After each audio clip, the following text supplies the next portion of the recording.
But if you stop and you examine yourself, examine what's good, examine what happiness is, examine what leads you to these things, and figure out the proper way to live, the right way to live.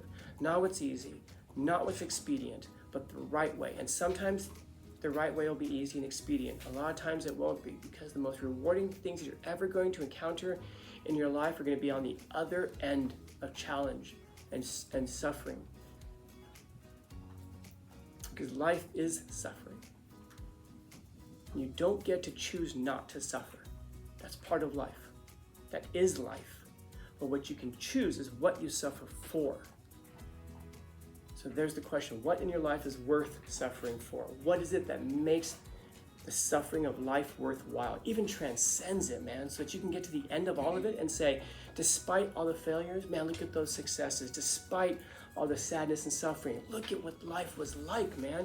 And to choose at the end of all of it to do nothing differently. To do nothing differently. That doesn't mean not to have regrets, but it just says to choose the life I live because it was the life I chose, and I chose it. Not that I stumbled into it because I was wound up and told, this is what you're supposed to do. This is what life is supposed to be like. But you can author it yourself and say, this is what life is supposed to be like. And then once you know what that glick is, now you can pursue it. Now you know when you have it, and now you feel it if you're losing it.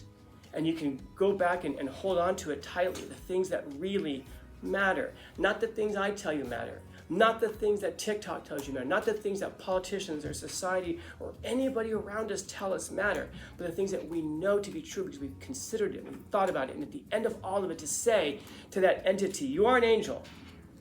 And this was a good life, man. And I want to watch it again, dude. You know, the only regret is I wish I could go live it again, because that would be even better than watching it again. And to wish that nothing would be different, man. So let's say that, so again, make sure you feed my cat. So then, as you guys go around, you find a bunch of receipts for Home Depot. So you go, he spent a lot of time at Home Depot. So maybe if we go to Home Depot, they can tell us what the glick is. So you go to Home Depot and you walk in, and the person at the door greets you, and you ask them, can you tell us, you guys have glicks? And she's like, what is that? Oh, dude, we were hoping you could tell us what the glick is. I don't know what that is, but I know that people come in, they ask for it, and they head down to like the home improvement stuff. Like, all right, thank you so much. So you all walk down there, the home and garden section, let's say. And then you go in there and you ask the people at the home and garden section, do you guys carry glicks? They go, we do, I'm pretty sure, if we have any in stock. But I don't know what they are, dude. I think it has to be a slang term for something. All I know is that people come in here, they say that it's red. That's all I know. So then you guys fan out and you just decide to grab one of everything in the home and garden section that's red. You throw it into a pile and you go, okay, the glick is here. What is it? You don't know. Because you still have a pile of stuff. You have a strong belief it's in there, but notice that the woman did say to you, if we have any in stock, if we aren't sold out. Okay? I hope you can see the connection here. If you don't know what a glick is, you wouldn't even know where to start looking for it. And if you don't know what it is, you wouldn't even know if you found it. You might go online and search for it and hope that you can figure it out, but unless you know what it is, you don't know that you have found it. And you can't know what it is if you've never really looked for it. And the same is going to be true about like a good life, or about love, or about joy. You know, the only thing that, I mean, if you again, you may think it's in that pile, but you don't know what it is. And so I hope you can see this issue. You don't know where to start looking for something if you don't know what it is. And you don't know if you have found it. And that's why it's so important for us to understand what these things are. Like a good life. That's pretty broad though, right? A good student, a good friend, a good son, a good daughter, a good person. And if we don't know what these things are, we would never even know how to start being any of these things. And if we don't know what they are, maybe we could start being, start maybe going in a direction of these things, but we wouldn't know at any point, am I now a good student after years of practice? Am I now a good son or good daughter or good person? Am I somebody who's worthy of being like probably the most difficult thing you can possibly be besides a good person, which is a good parent? Am I ready for these things? And you see how often people just kind of like stumble into that. They don't plan for it. They find out they're going to be a parent because they pee on a stick somewhere. And they realize, oh, well, ready or not, here it comes. It's what got you into trouble in the first place. And so it's important for us to know what a good life is and what constitutes a good life, because then we know how to begin pursuing it. And then you can start to think about broader concepts like a worthwhile life. And I wonder what we might find at some point. What we might find at some point is that a good life is not necessarily what we think it is. It may not be made up of happiness. And I don't know, it might be, but I can't help but think about that, dude. Like Adolf Hitler was living his best life for several years. And you might think like, well, it's to be remembered. Anybody remembered more than the Austrian painter himself? But would any of us sit there and say, I want to be like Hitler? I hope not. I really mean that, because what's the effect of something like that? Because there are people who walk around thinking that, and what's the effect of that? So far, 3 dead over the weekend, wasn't it? Yeah. And that's why, and did you think that those people woke up in the morning and said, I'm a good person. What I'm about to do by murdering these people is good. Anybody think they woke up that way? And it's funny, by the way, and I mean that like sardonically funny. I don't know if any of you read their manifesto or the thing they published. It's 75 pages. It's kind of tough to get through. But they said they really hated Islam, but they didn't have a problem with Muslims. They're okay. Which is weird. They really hated the Jews, though. And it's like 60 of those pages are dedicated to how much they hated the Jews. I almost wonder if they were too stupid to know the difference between a synagogue and a mosque. I wonder if they showed up to the wrong place. Oh, maybe definitions do matter at some point. So that's all really long way of saying that sometimes as you participate in these things, I'm going to ask you questions like that. They're never gotchas. They're just like, think about this. What would it be to be this thing? So what else? What else is Morrissey getting at here? Yeah. How do you know where that, if you missed it, she said that you have to know, like, pursuing happiness is good, but you have to know when to draw the line. So how do you know when to draw that line? Or can you give me an example of a line that you could draw? What's too greedy? It's hard. Yeah. How much money is a lot? How much money is too much? Anybody who has more than me is too much. And how much is enough? Anybody who has less than me also. And then at what point should I help? Well, I mean, I'm not Jeff Bezos, right? I'm not Elon Musk. Well, only Jeff Bezos and Elon Musk are. At what point should I be helping others? We'll say like the less fortunate, and so they tripped one day and all the money fell out of their pockets. Because those are real questions, because those are actually those are life questions. Like at what point is it necessary? Because we walk around today and we it's so strange. We idolize, like we'll idolize rappers and we'll hate billionaires. Isn't that the whole point of going into that music business, is to become really rich? And then as soon as somebody becomes really rich, we're like, wow, they achieved it, great. All right, tear them down, make way for the next. We almost wonder like, what's the problem with success? And we almost wonder if the definition of greed is, you just have more than me, and man, it makes me angry. Because what is it that a wealthy person reminds me of? Nothing. I mean, you can live if you've never seen riches before, you can live with being poor. It isn't the suffering itself that makes us want better. It's the awareness that there's something better that makes us want better. In other words, if you never have a frame of reference to know, wow, this sucks, it's just Tuesday for you. But if all of a sudden one day you see something better in your life and you go, wait a second, so it doesn't always have to be Tuesday? There actually is something better out there? It's that awareness. But unless you really believe that there is something better out there. So, that's why I asked that question about what greed is and how much is too much and all that. Because we seem to think that if someone has more than us, then they just have too much. And it's almost, and we have like this anger and this hatred towards them. But then our whole lives, we're trying to become them. There's an irony there, isn't there? And I know, I get it. But if I was Elon Musk, I would help the poor. Where you? I guess here's my question. Do you help the poor now? Oh, I am poor. Not as poor as a lot of people, man. I was thinking this morning. I was driving up where what street this is, where you come through the parking lot, and the parking stalls are all empty today. Did you notice that? Yeah. Why are they empty today? They're never empty. They're always jammed. Why are they empty today? What's going on today? Who knows?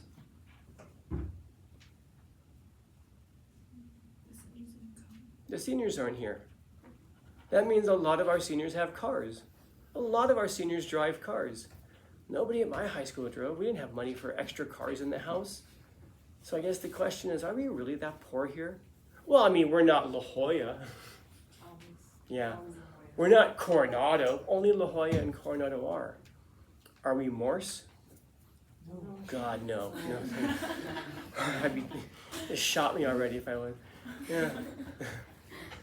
And so I guess that's the question. Do you already help the poor, people who have less than you? Because money doesn't change you, dude. Money just amplifies who you already are.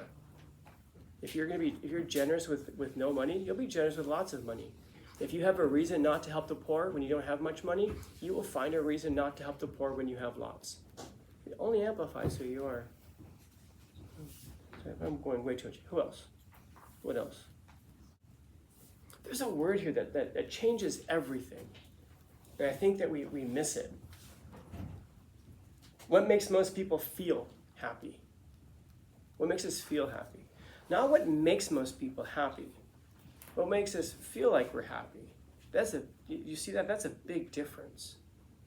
Like if I were to ask you what makes you happy, and happiness is not the temporary state. Joy is a temporary state. Happiness is like a happy life. It's like a whole overall assessment of something. If I were to ask you what makes you happy, what is it that you want in life? I mean, think about the ways in which you would answer. But also understand that the answers you're giving with no experience, which means you can't possibly know. Like if you're to say, you know what would make me happy? Like if I just had like a house and I was like stable, how would you know? Do you not have that right now? You don't, because you don't have a house of your own. So how could you be so certain that if you had this one thing you've never had before, that's the thing that would make you happy? If I could just be loved for who I am, are you someone worthy of being loved? And if not, are you working on becoming somebody who's worthy of being loved? And it's not so clear that everybody deserves love. And by the way, it's certainly clear that none of us believes that. Because if we really believe that, anybody on the street could walk up to you and go, love me. And you'd go, okay, because you're worthy of that. No. You can look at prom and see how many people, well, leave it at that. Why not? What good's a philosopher doesn't offend people? We can look at prom and see how many people go by themselves or go with friends. And then we can see how many people really believe that everyone deserves love. Of course not. We don't really believe that. So then why do we say those things that we don't believe? Who are we trying to fool? It's almost like we're trying to fool ourselves into thinking that we're good people because we don't know what a good person is. We're playing a role. We're imitating a form that we've never experienced before. Was it you guys I was talking about Bob Moskowitz? Do you guys know who Bob Moskowitz is? Oh my God. You've never heard of Bob Moskowitz? Bob Moskowitz was a guy who was a chemist, and he was hired by the Prego Spaghetti Company. You guys have heard of Prego before? Okay. If you haven't, next time you go to the supermarket, you'll notice if you go to where the spaghetti sauce is, there's Ragu and there's Prego. There's a bunch of others, but the two big ones are Ragu and Prego. Those are the two big ones. Bob Moskowitz was hired by Prego back in the mid-'80s, I think it was, to develop a spaghetti sauce that would compete with Ragu. Ragu owned something crazy. It was like 90% of the spaghetti sauce market. That's a lot of spaghetti sauce, man. That's billions of dollars in spaghetti sauce every year.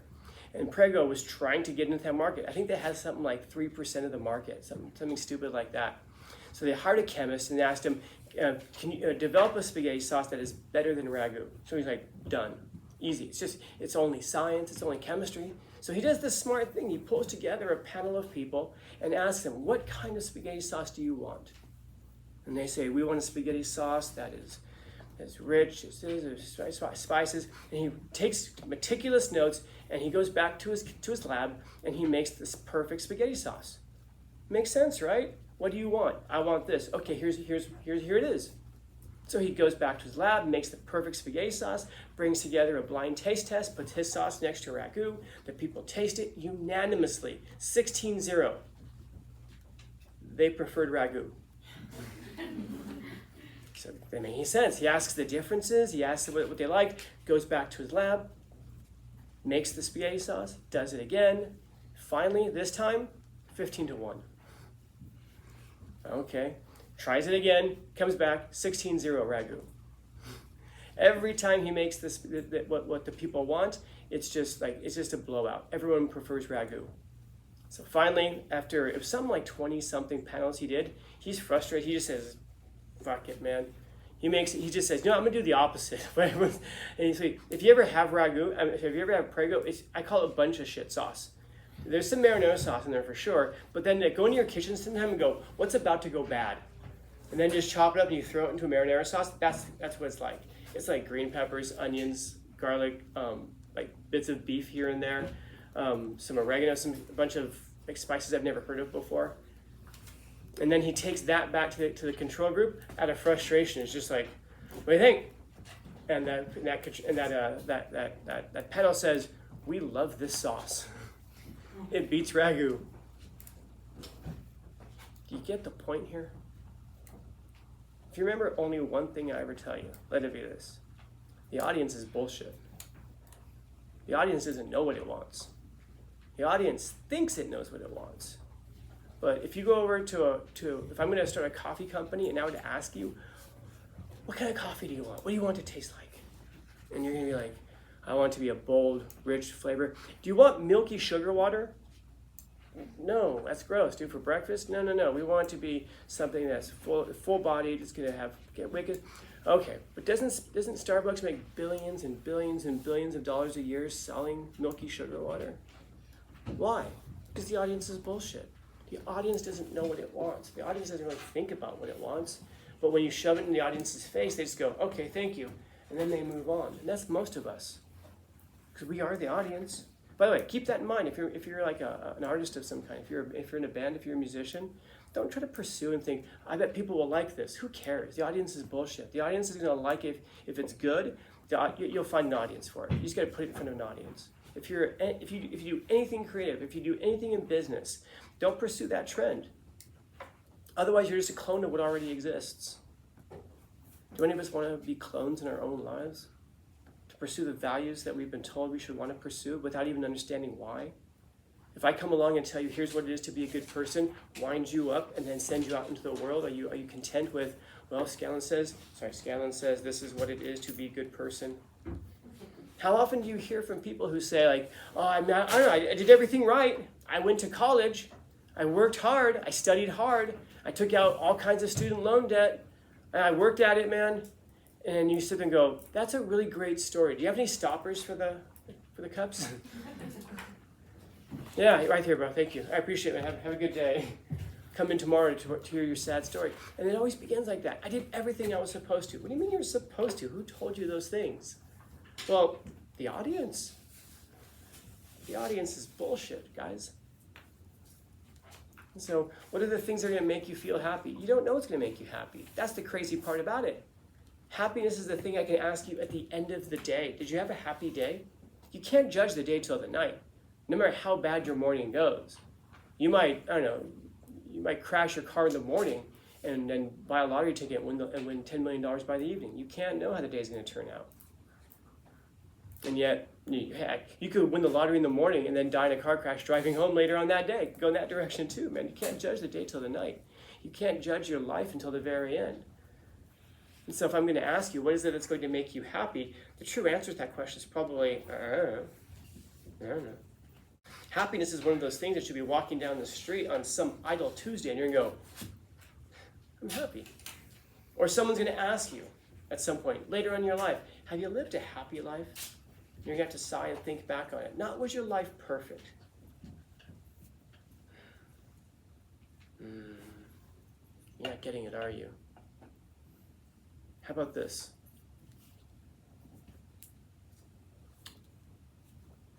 Here's your homework assignment. Hear me out. Hear me out. Don't look at me. You guys asked for them. And I'll stop talking to you after this. But until some of you guys are seniors, then you'll have to hear this kind of stuff every day. Here's your homework assignment. You're going to go home tonight, and as you're falling asleep, I want you to imagine a demon standing next to your bed. Okay, an angel. Is that better? How about this? I'll let you decide if it's an angel or a demon, okay? And what you're going to do is that entity tells you that you have died. And what you're experiencing at that point is the afterlife. And you ask them, what's this going to be like? And this entity tells you, we're going to go back now, and we're going to watch your life. From the second you were born until when you just died. Every second of your life, you'll be watching it like in third person. Everything you did, everything you thought, everything you didn't do, every interaction, how you made people feel, you're going to encounter all of it. Not be able to change a single thing though, but you're going to have to watch every single second of your life from beginning until end. Not once, for all of eternity. You're going to watch your life on replay for all of eternity. So now I'll ask you that question. Is this an angel or a demon? Are you going to sit there and look at this thing and say, you are a demon from hell, you motherfucker? Oh man. Every embarrassing moment, every triumph also, oh man. Every time I hurt somebody, every time you made someone feel good too. Every failure, every single one, and every success. Oh man. Yeah, you're a demon. Go back to hell where you came from. No, this is where you're going to be for the rest of eternity. I wonder how many of you would say, I'm going to watch, you watch your whole life, man. And you go at the end of watching it just once, you go, this is my eternity? Yeah. Again. Let's watch it again. You are an angel, man. You can't come to the end of that. The first one is a life that's unexamined. You don't know if it was good until the end, and by the time you get to the end, it's too late, guys. But if you stop and you examine yourself, examine what's good, examine what happiness is, examine what leads you to these things, and figure out the proper way to live, the right way to live. Not what's easy, not what's expedient, but the right way. And sometimes the right way will be easy and expedient. A lot of times it won't be, because the most rewarding things that you're ever going to encounter in your life are going to be on the other end of challenge and suffering. Because life is suffering. You don't get to choose not to suffer. That's part of life. That is life. But what you can choose is what you suffer for. So there's the question, what in your life is worth suffering for? What is it that makes the suffering of life worthwhile? Even transcends it, man, so that you can get to the end of all of it and say, despite all the failures, man, look at those successes. Despite all the sadness and suffering, look at what life was like, man. And to choose at the end of all of it to do nothing differently. To do nothing differently. That doesn't mean not to have regrets. But it just says to choose the life I live because it was the life I chose, and I chose it. Not that I stumbled into it because I was wound up and told, this is what you're supposed to do. This is what life is supposed to be like. But you can author it yourself and say, this is what life is supposed to be like. And then once you know what that glick is, now you can pursue it. Now you know when you have it, and now you feel it if you're losing it. And you can go back and hold on to it tightly, the things that really matter. Not the things I tell you matter. Not the things that TikTok tells you matter. Not the things that politicians or society or anybody around us tell us matter. But the things that we know to be true because we've considered it and we've thought about it. And at the end of all of it, to say to that entity, you are an angel. And this was a good life, man. And I want to watch it again, dude. You know, the only regret is I wish I could go live it again, because that would be even better than watching it again. and to wish that nothing would be different, man. Yeah. The things that distract us from that are exactly those. The things that we think make us feel happy, but they head us right into harm. So, questions, comments, concerns, complaints, criticisms, critiques? Happy Thursday? Maybe? I never know where these things are going to go, dude. You just kind of whatever off of you say. Maybe you want to throw something out there to do it for the stamp? No? All right. I apologize, that was very long, but I may never talk to you again. So, yeah, this is it.